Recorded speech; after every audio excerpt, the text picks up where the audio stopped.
Hello, this is Joana Saahirah with another live Juju session here on Facebook. This one is going to be about Om Kolthoum. I'm going to answer some of the most frequent questions I have received in more than 20 years of career in Egyptian dance about the voice of Egypt, the great singer, the great symbol of not only Egypt, but I would say the entire Arab world, Om Kolthoum. Why every Oriental dancer should study Om Kolthoum, or if every Oriental dancer should study Om Kolthoum, why Om Kolthoum is so important. It's such an iconic figure till today in Egypt, and I would argue around the world, because I'm a hardcore fan, sorry for that, and much more. Okay, so I have selected a few questions related to Om Kolthoum and Oriental dancers and Oriental dance, this relationship between these two elements, and I'm very happy to be here answering them for you. I have my coffee ready. I have not taken a sip of it yet, so it's time I do so. Please feel welcome to join me live. Feel welcome to share your questions about Om Kolthoum, to share your questions about the relationship between Oriental dance and Om Kolthoum, and just be here, participate. Tell me if you're gonna love this or not, what I'm about to share with you. I just want to feel your presence, that's it. Okay, now presentations first, because it is the protocol.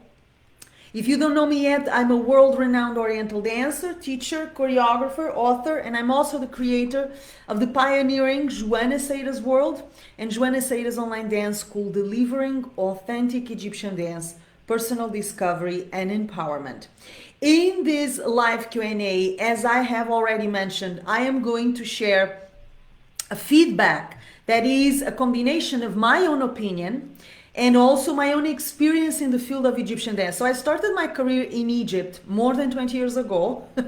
It sounds like a long time, but for me it feels like yesterday, to be very honest.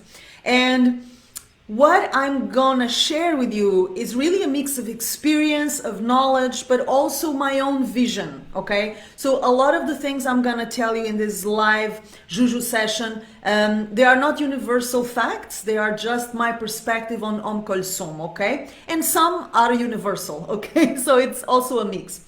Now, first question, and it's a question that always surprises me, because in my own bubble, in my own cocoon, I think everyone knows Om Kolthoum very well. And of course, that's not the case, but humor me, okay? Humor me. I have become an adult in Egypt. So I moved to Egypt when I was 23 years old, very young, by myself.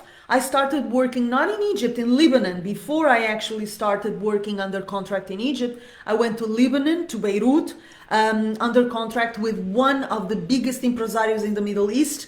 And from there, I have to admit that I was so immersed in the culture, in the Arabic culture, in the Egyptian culture, that from a certain point, I thought everyone was like me. Everyone knew Om Kolthoum. Everyone knew Abdul Wahab. Everyone knew Said al-Darwish. Everyone knew Abdul Halim Hafez. Everyone knew Baligh Hamdi. Those names that were my butter and bread in my head were familiar to everyone, even to foreigners, okay? And of course, I know that's not the case, but that's always what I felt. So the first question always strikes me as surprising, because it is, who is Om Kolthoum?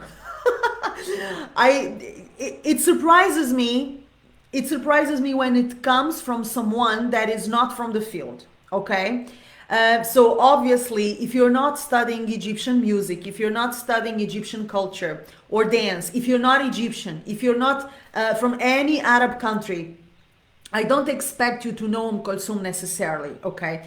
But if you are involved with Egyptian dance, what people erroneously call belly dance, in some way, shape, or form, I do find it very awkward, very strange that you don't know who is Om Kolthoum, okay?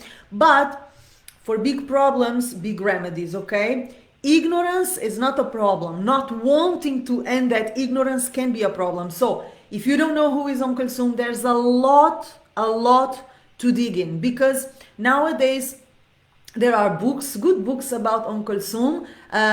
There is one that I recommend my students all the time by Virginia Danielson. It's called The Voice of Egypt, if I'm not mistaken. It's about Kolthoum. There is a more recent book about Kolthoum in her later years. There is a book about Kolthoum and her relationship with one of the poets, Ahmed Rami, who was so close to her, who wrote for her, and who was supposed to be in love with her. There is beautiful, beautiful content written about Kolthoum. There is also a documentary, a very famous documentary on Kolthoum, and I have prepared an Kolthoum treasure arc that I'm about to share with you when we close this session. So stay put for that. I'm gonna share the link to the Kolthoum treasure arc with Kolthoum resources, either in the comments to this video, or if you're gonna watch this at my YouTube channel, at Joana Saahirah's YouTube channel,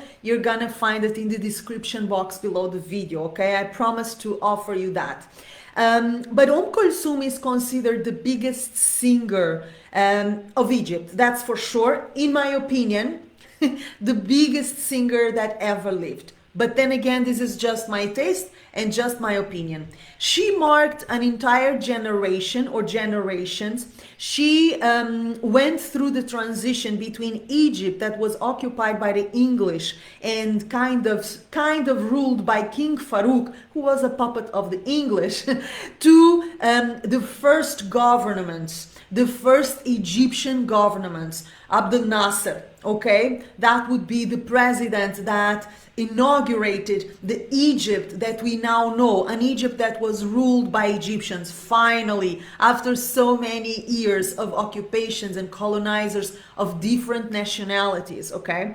So Kolthoum, she goes through that transition from King Farouk's Egypt to Abdel Nasser and beyond, and she is a mark. Okay, she's a mark in the Egyptian culture, not only in Egyptian music. I would argue she's a symbol of the soul of Egypt. Okay, of course, she was the most respected singer of all times. She's still the most respected singer of all times in Egypt. When she was alive, she had a contract with a radio. I think Radio Masr, if I'm not mistaken. And she would air a live concert with a new song every Thursday. So it would be like a live concert that would be aired all over the Middle East through the radio. And that has made her famous all around the Middle East and North of Africa, and that has made her music reach Egyptians from all social backgrounds, not only the ones who could afford to pay for a concert. And that has also made her a symbol of unity in the Arab world, a symbol of unity within Egypt, because in Egypt we have a very stratified and very hierarchic social structure. The poor, the very rich, the powerful, the powerlessness. So there is a lot of contrast between the ones who have a lot and the ones who have nothing. The ones who can do everything and the ones who can do nothing, no matter how hard they try. And she was and still is a symbol of unity also amongst Egyptians, okay? Last but not least, she embodies a very unique archetype, okay? And this, in my opinion, is one of the reasons why Kolthoum is so relevant and so beloved until today. So she started as a little girl reciting the Quran with her father, okay, in the village. He would take her dressed like a boy because it is not legal, it is not allowed, yani, it is not halal to have a girl reciting the Quran, okay, because the voice of the woman or the voice of the girl is considered haram, yani forbidden. It is not suitable to recite the Quran. So her father would dress her up as a little boy and would take her from village to village to recite the Quran. And this is very important. Why is this very important? Because it tells you a lot about the educational background of Kolthoum. It tells you about her values.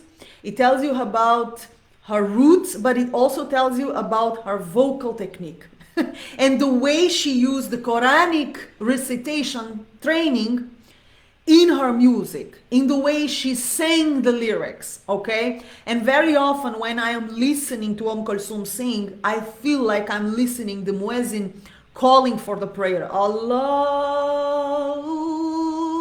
Akbar.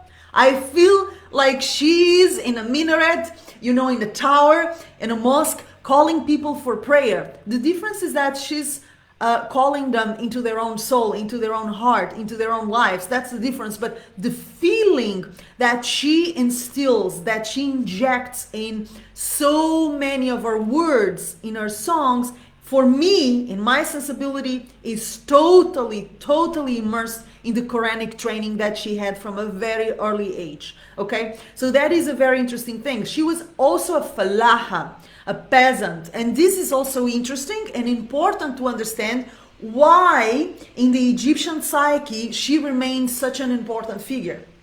Okay, a falaha, a bint al-balad, someone who was from simple roots, someone who did not come from money and privilege, someone who was mocked at. She was mocked at in Cairo in the first years because she had the posture, the clothing, and the behavior of a falaha, of a peasant. She was not sophisticated.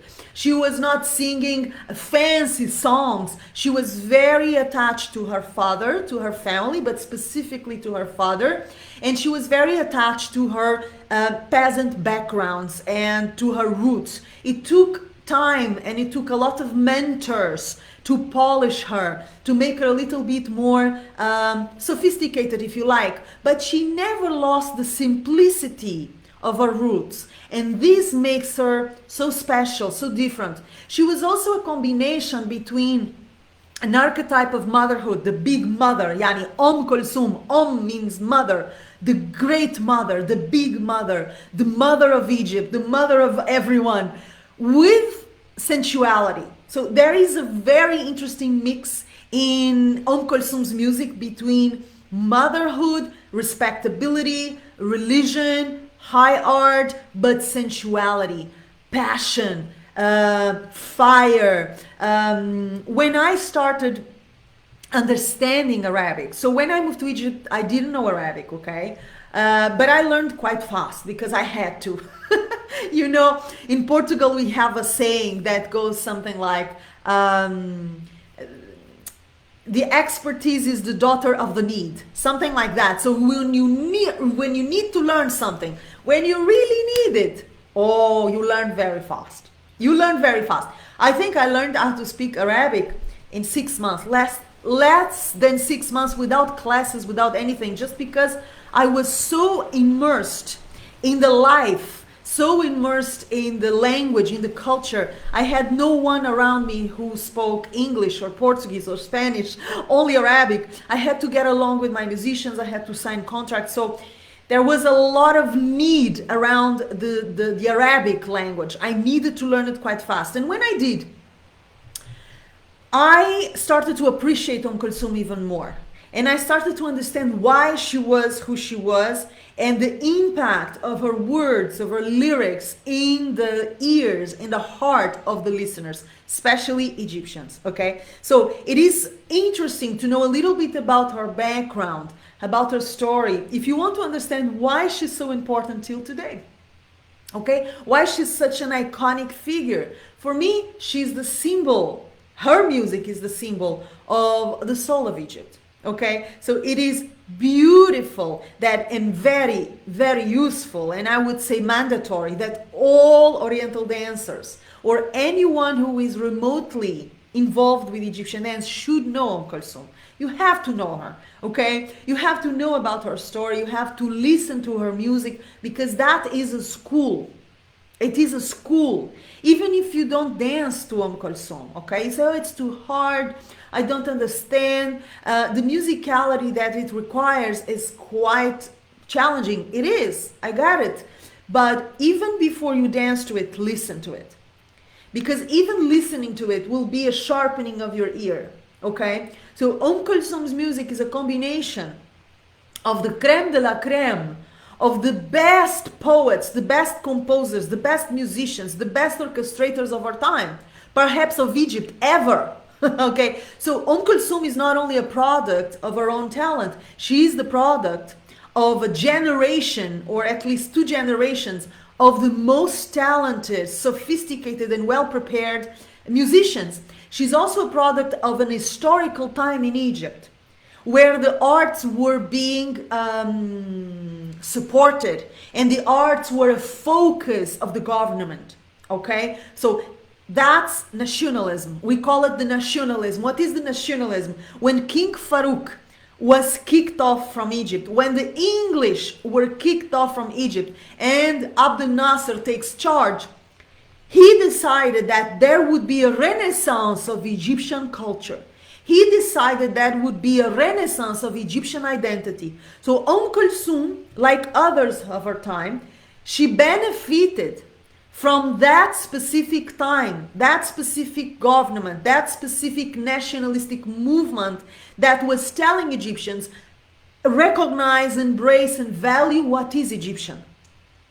Forget the foreigners for a while, and mind you that at this time, Egypt was very cosmopolitan also. So even if Egyptians were not focusing on foreign music, they had access to foreign music.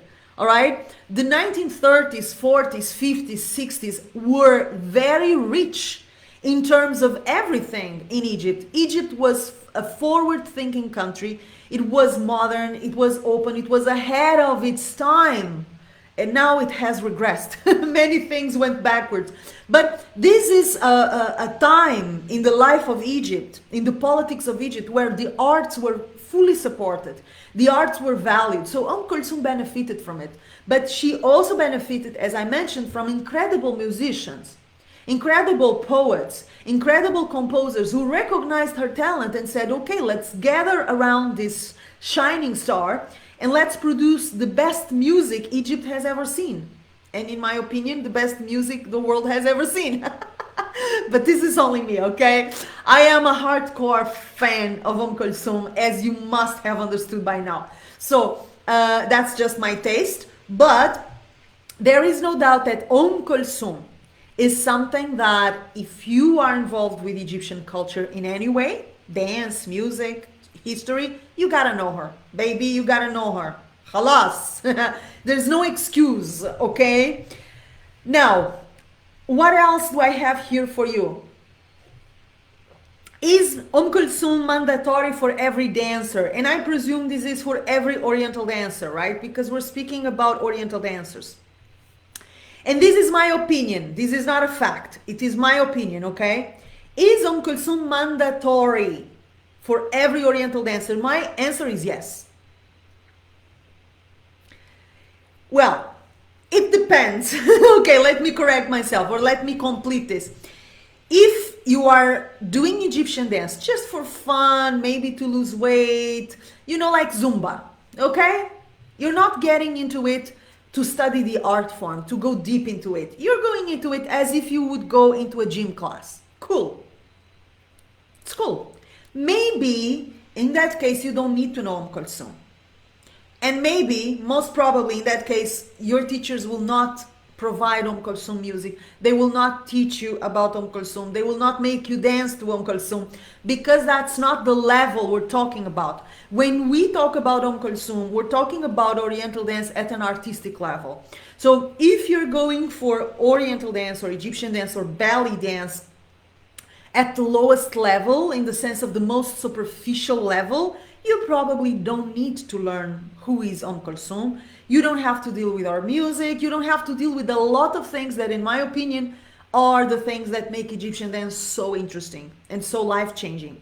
Now, if you are interested in the dance, instead of just going for a Zumba Oriental class, and by the way, I love Zumba, nothing against Zumba, but as I usually tell my students, look, if I want to learn salsa or mambo or any Latin dance, I'm not going to go to a Zumba class. I'm going to go to salsa dance classes. Okay? So we're talking about the kind of level that is not necessarily going to teach you how to do that dance. It's just going to give you a few movements, a few cliches, and you're going to move your body to it and have a little fun. That's it. But you don't go into the art form. You don't learn that language. But if you do learn Egyptian dance, if you go to a school, if you have schools online, you've subscribed to a school online, or a presential physical school, if you want to learn it like an art form, like a language, if you want to know the art of Oriental dance for real, I would argue that knowing Om Kolthoum is essential. And knowing Om Kolthoum is many things, okay? What do I mean by knowing Om Kolthoum? Is it just knowing that she exists? No, no, no, no, no, no. Knowing Om Kolthoum has different levels also. So the first level is knowing that Om Kolthoum exists. Of course, she's dead, okay? But she exists, she's still alive. In my life, Om Kolthoum is alive every day. I listen to Om Kolthoum every day. I make my man, my beloved, listen to Om Kolthoum. I say, come, baby, come, listen to this. Oh my God, listen to this. You know what she's saying here? Look how she say this. Look, I make him listen, poor guy. I make him listen. I said, baby, look at this. Oh my God, look at that. You know what that means? You know how she's saying it? I torture him. Because I love it so much. It is part of my work for sure, but it is part of my life. Okay, and it is part of the life of many Egyptians also. So this is one of the things I brought from Egypt. There are many things that I brought from almost 10 years of life and work in Egypt, okay? And this was one of them, okay? Om Kolthoum is part of my life, just like Egyptian tea, just like a lot of my values and a lot of my colloquialisms and a lot of my character, it became Egyptian. So part of me is Egyptian, and that part that is Egyptian wants and needs to listen to Om Kolthoum daily, okay? But then again, I'm a freak, okay?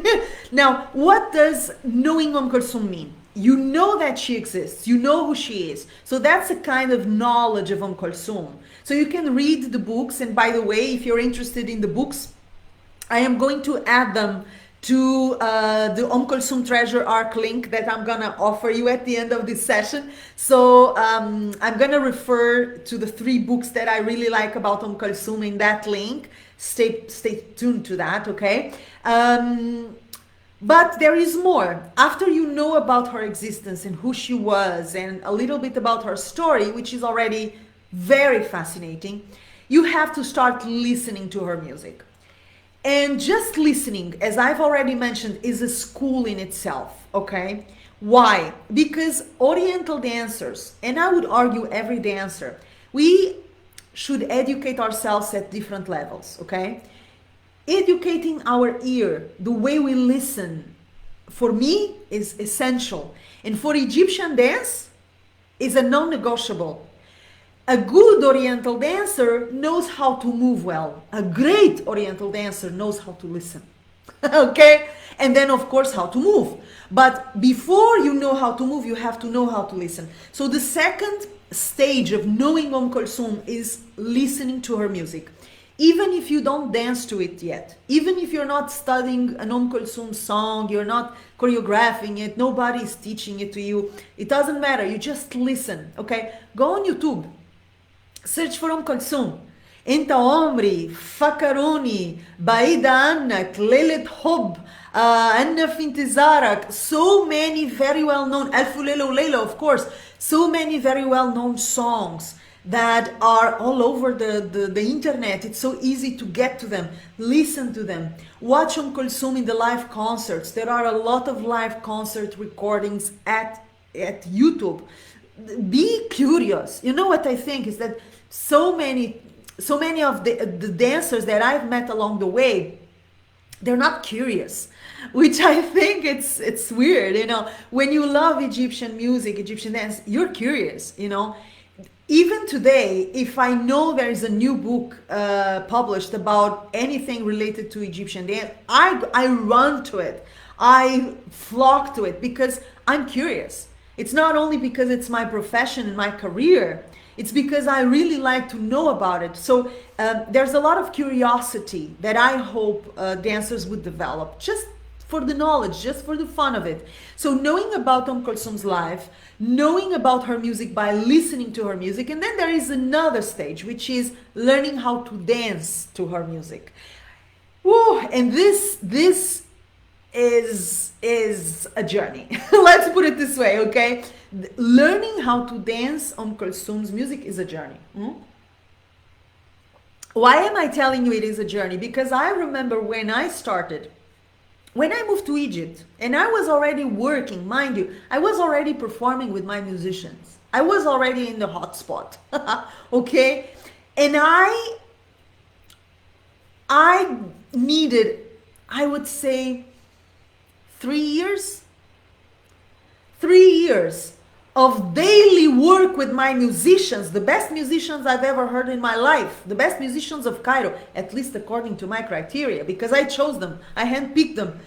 3 years minimum to really understand how I could dance Om Kolthoum. It took me a long time. 3 years for me is a long time because I live quite fast. I've always lived fast. So 3 years, it's eternity to me. It sounds like a long time to me, okay? And for a lot of dancers, it is a long time. But believe me, it is a journey. Why? Because Om Kolthoum's music requires a different level of dance, a different level of interpretational skills, a different level of emotional exposure, a different level of storytelling, a different level of artistry and sensibility. It takes time, work, practice, observation, trial and error to get there. So the moment when I realized I got it, I know how to grab this music and use it in my dance, was during a show I was doing with my musicians, and it was a particularly inspired show. I don't remember why, but I remember I was very inspired. And at the end of the show, my accordionist, Mohammed Damanhouri, Ustaz Mohammed Damanhouri, great Beledi accordionist, juicy, fabulous, and a gentleman, an artist and a gentleman. He approached me and he told me, Madame, my musicians would call me Madame or Juju. The older ones would call me Madame, the younger ones Juju usually. Madame, I see you understand how to dance Om Kolthoum. I say, what, really? Why? I was curious. Then again, because you don't move when she sings. And I thought that was interesting. I don't move when she sings? What do you mean? We just finished a 1 hour show. I hope I moved. And it got me thinking, you know, he wouldn't explain to me. And I don't think I asked him to explain to me. I just kept it in my head and said, what does it mean? What does it mean? I don't move when she sings. And then I observed myself. And this is what I got, is that in Om Kolthoum you have two great areas to work with, okay, in terms of dance. One area is the instrumental parts of the music. Usually it's the beginning, it's that big instrumental intro. And then from first couplet, second couplet, third couplet, you have instrumental phrases, instrumental units, and you have the lyrics, of course. And you have a combination of the two. So as a dancer, you need to know how to use the instrumental, which is already quite complicated because we're talking about very rich compositions, okay? So even if you just go into Om Kolthoum's instrumental introductions, okay? Let's say Alfu Leilo Leila, right? It starts dun dun dun tira-rira, bum bum bum tira-rira, bum bum bum tira-ra-ra-ra-ra-ra-ra. If you go from there, just the instrumental, you're going to find a lot of challenges as a dancer. And then when the music starts with the lyrics, when the first couplet starts, Ya Habibi, Ya Habibi, Wilaylu Isama, it's a different set of challenges.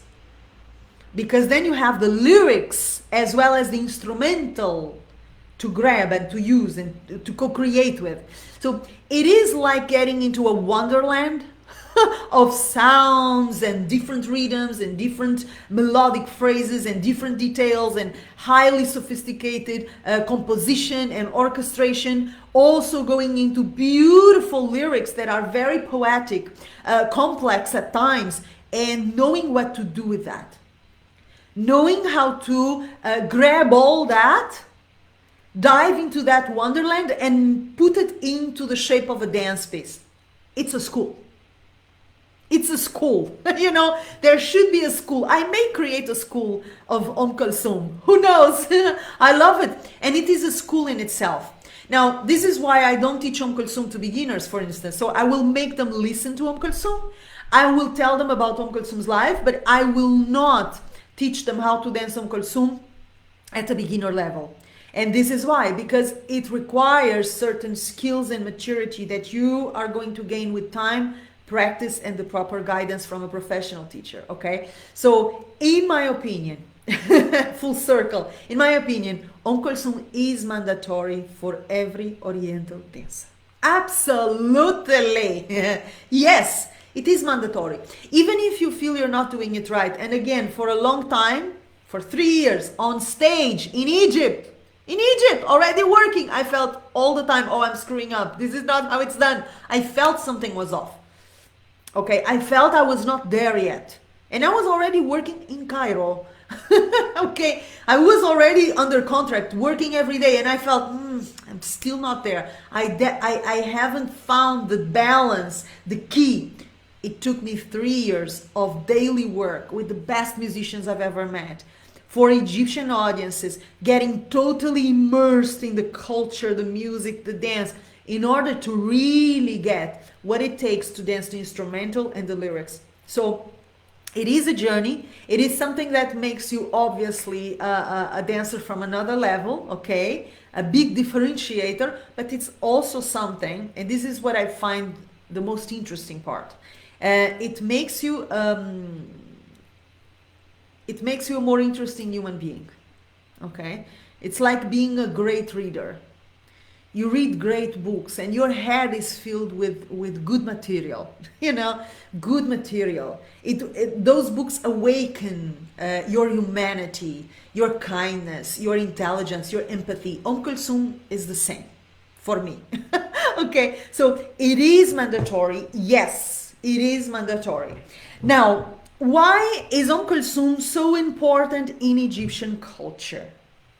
This is a hard question. And I receive it very often, okay? So Om Kolthoum died in the 70s, 1974, 75, and she's still very much alive today. There is a channel, television channel called Rotana Zaman that airs live concerts from Om Kolthoum.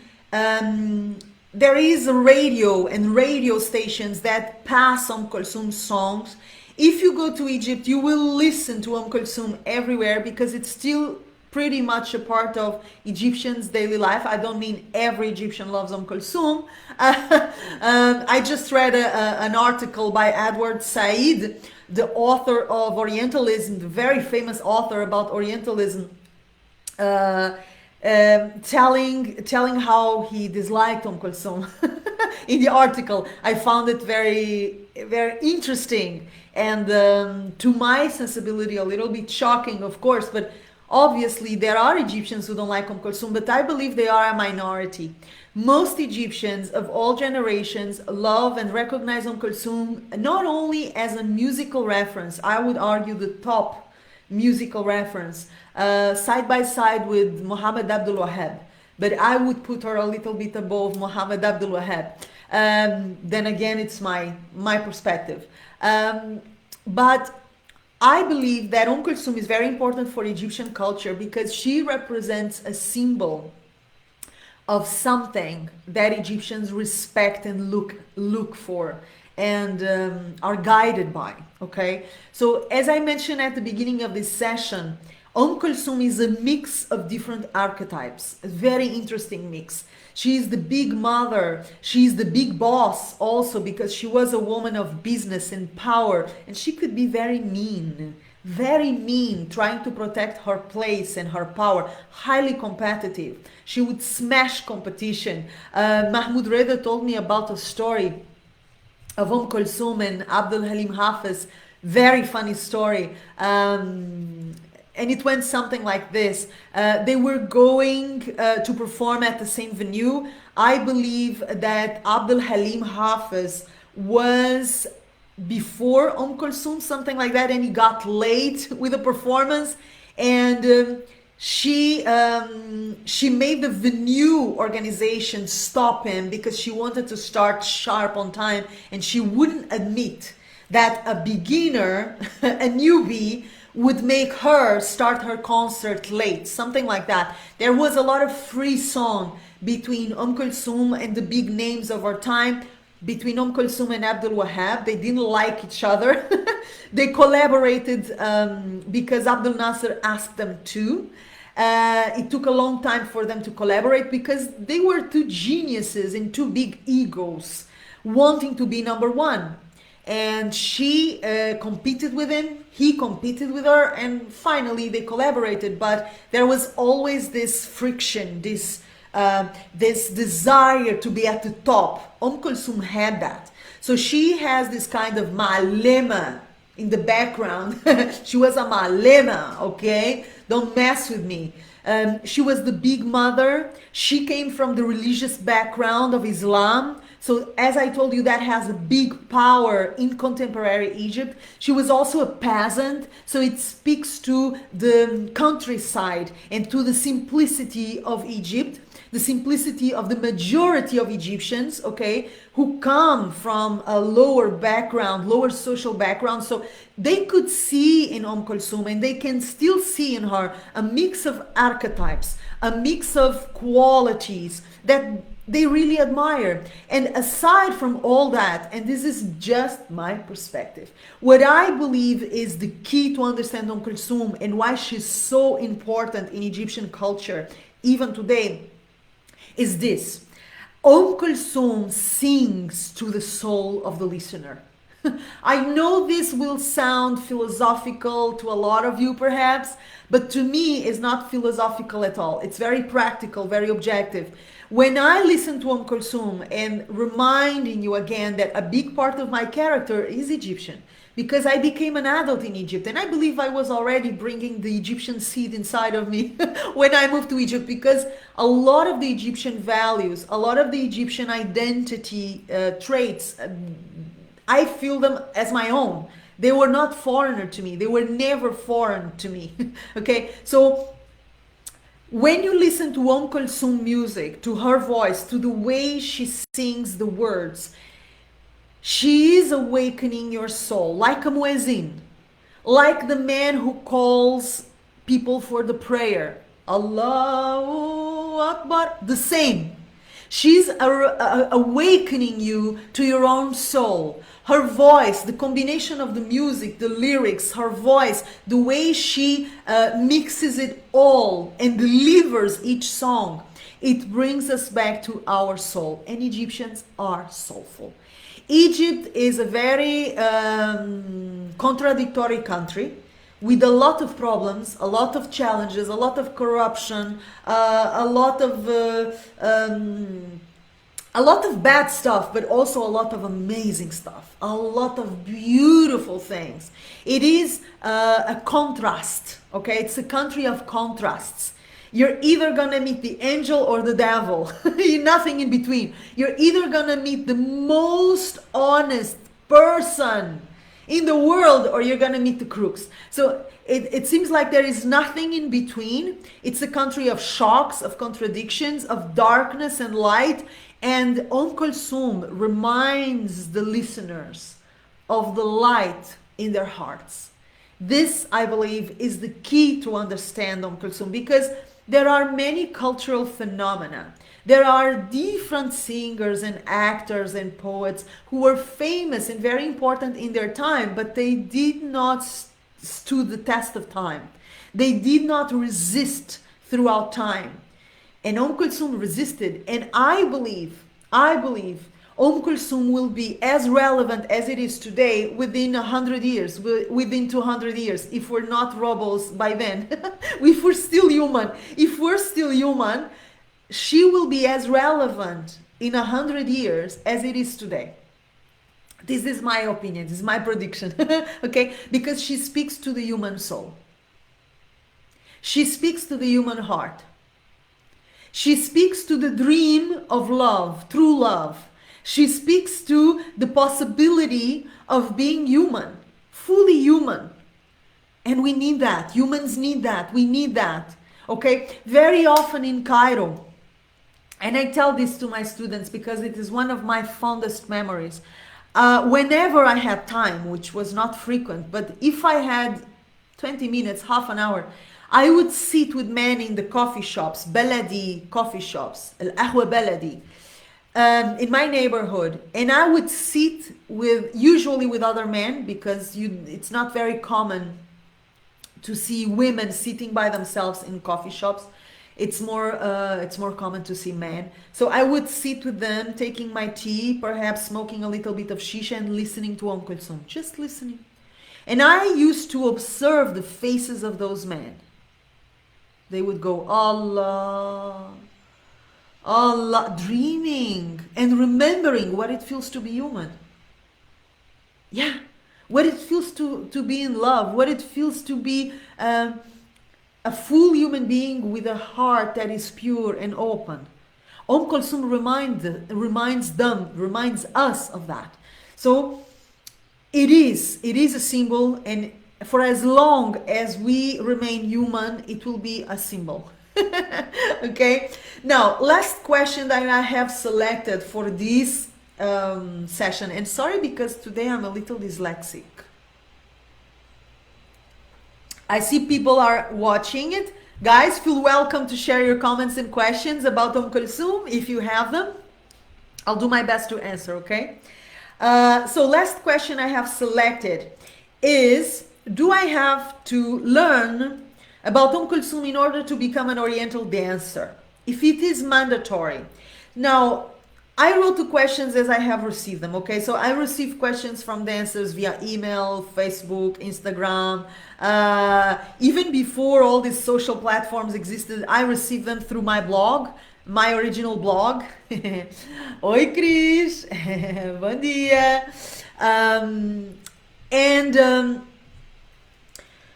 A lot of the questions that I received throughout the time, I wrote them down, and I just select them for these sessions. There are many more, okay? So do I have to learn about Om Kolthoum in order to become an Oriental dancer? Then again, it depends how far you want to go into Oriental dance, how far you want to go into Egyptian dance. If you're satisfied with what I call the belly dance gym class, okay, and then again, nothing wrong with it, nothing wrong. I love a good Zumba class, just having fun. But I don't go to a Zumba class to learn a dance style. I go just to have fun, just to move, just to laugh, okay?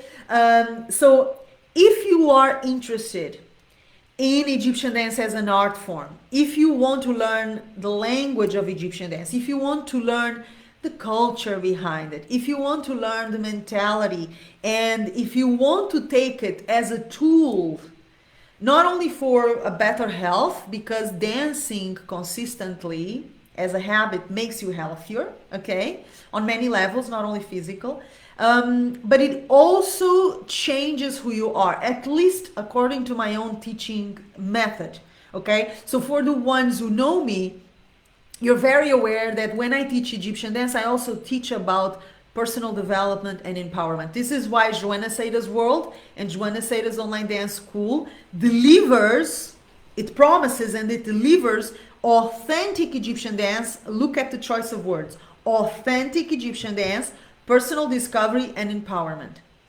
Because for me, you cannot separate the both. You cannot separate them. They come together, okay? I cannot become a better Oriental dancer if I don't work on my self-esteem. If I don't work on my connection to my body, if I don't work on my creativity, if I don't know who I am, if I don't explore my own character and uniqueness, if I don't know where are my flaws, where are my qualities, if I don't know how to play creatively with my body, if I am not sensual, if I am not confident, there are so many personal skills that are mandatory in my method, in my work, when you learn Egyptian dance. So if you want to go for that kind of Egyptian dance, that level of Egyptian dance, not just empty movements, beautiful but empty movements that mean nothing and feel like nothing, I would argue, and then again, it is not a fact, it is just my perspective, that yes, you do have to learn about Om Kolthoum and learn how to dance Om Kolthoum if you want to become an Oriental dancer. I position Oriental dance and Om Kolthoum together in an intermediate to advanced level. Then again, this is not the kind of thing I will teach to beginners. I don't start teaching someone with Om Kolthoum. I will invite them to know Om Kolthoum as I will invite them to know a lot of other singers and composers and important names in the history of Egypt. Because for me, learning Egyptian dance is not only learning dance, it's about learning the culture behind the dance. It's very important for me in my work. Not necessarily in the work of everyone, okay? I know a lot of teachers, I would say most teachers working with Egyptian dance nowadays, they don't care about Egyptian culture. They don't know much about Egyptian culture and they don't care and they don't teach it. But for me, it makes no sense.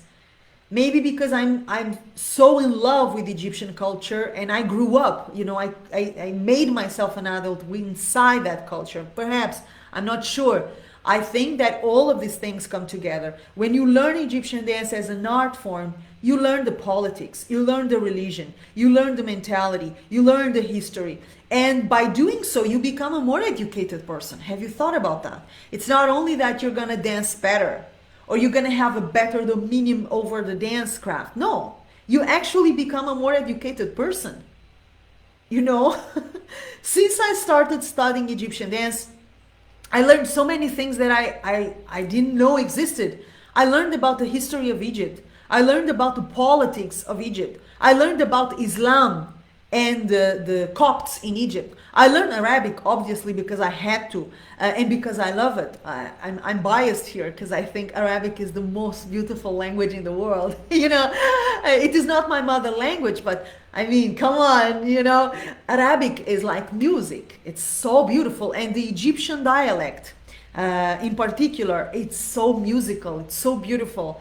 I love to hear it. I love to speak it. And there are many things that I learned aside from the dance that have made me a more interesting human being because it opened new worlds to me, new values, new ways of seeing life, new food, new sounds, new postures, new information. So it is a very interesting mind opener and heart opener. That's how I see Egyptian dance. That's how I see the process of learning Egyptian dance. And if you're going for it on that level, which I hope you do, I hope you do, because it's a shame to go for Shakira and be there, okay, forever. That level, that Zumba level, it's a shame. It's a shame because Egyptian dance is so much more interesting. It's magical. It's magical. You understand?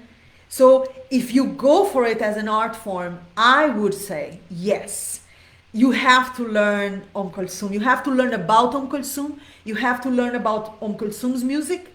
And you have to learn how to dance Om Kolthoum's music, which even today is considered, I would say, the most challenging kind of music for Oriental dancers, even for Egyptians, even for Egyptian dancers. And they know it, okay? And they know it. It is hard to dance Om Kolthoum. It is like the test, the ultimate test, okay? Because it requires a set of skills and a certain maturity and a certain sensibility that we can develop. I develop it with my students. We have courses at Joana Saahirah's online dance school, how to dance Om Kolthoum level 1, and now we're about to start how to dance Om Kolthoum lyric special edition, which is the level 2. And I work with my students on those skills, but someone has to do it with your students. Someone has to help you get there. So the road that I have walked by myself in all of those years of work in Egypt and work around the world, because I didn't stop dancing Om Kolthoum when I started traveling the world for work. I took Om Kolthoum repertoire outside of Egypt, and I still work on it today. You know, we're about to launch the new course on Om Kolthoum at Joana Saahirah's World and Joana Saahirah's Online Dance School. I have 2 of my private coaching program students with whom I'm working with Om Kolthoum, a student from Canada. We're working on Enta Omri, and another student from South Africa. We're working on Lessa Feker. So Om Kolthoum is something that I brought outside of Egypt, and I kept working on it. But all those years of challenges and all the struggles and difficulties that I have felt as a student and then as a beginner professional, even in Egypt already, struggling, how do I do this? How do I dance this? How do I tackle this? How do I interpret Om Kolthoum? All of that I have put together in courses and strategies that help students get there way faster and easier than I did. Okay, so if this is something that would interest you, I would suggest that you check the courses we have available on Om Kolthoum at Joana Saahirah's Online Dance School. Okay, then again, what I'm going to do is I'm going to share the links to those courses in the comments to this video if you're watching it at Facebook. And I'm going to share the links to those courses in the description box below this video if you watch this at Joana Saahirah's YouTube channel, okay? We also have, by the way, a free masterclass happening next weekend, the 25th of September, on how to dance Om Kolthoum Lyric Special Edition. It is free, it is live and recorded, and it's going to be a game changer. So if you're interested in all of this that I have been sharing in this live Q&A, feel welcome to subscribe. Then again, I'm going to share the link to the free masterclass either in the comments to the video or in the description box below this video if you're watching this at my YouTube channel, okay? So Om Kolthoum is mandatory. Om Kolthoum is what I call the PhD for Oriental dancers. It's a university. It is an upgrade to your dance level, to your listening level, to your interpretational skills, to your sensibility, and to your humanity, to the way you feel things, to the way you feel life, to the way you live life, you know. Listening to Om Kolthoum and understanding to her music made me a more present, more passionate person. It just does. It works on you from the inside out. It works on you from your sensibility. It shapes you, it polishes you, and it is fabulous. It is dance changing and it can be life changing. I hope you enjoyed this live Juju session on Om Kolthoum and Oriental Dancers. I could have answered many more questions, but I'm trying to keep these sessions relatively short. It's almost 1 hour, so it's a lot of content to digest, and I want to give it to you shwaya shwaya, little by little, okay?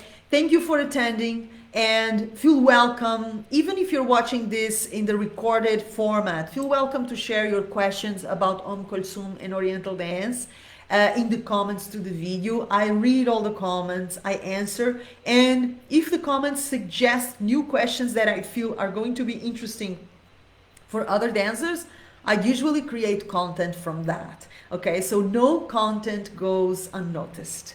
Thank you for being here. Then again, welcome to join our school if you're interested in Om Kolthoum and in everything related to Egyptian dance.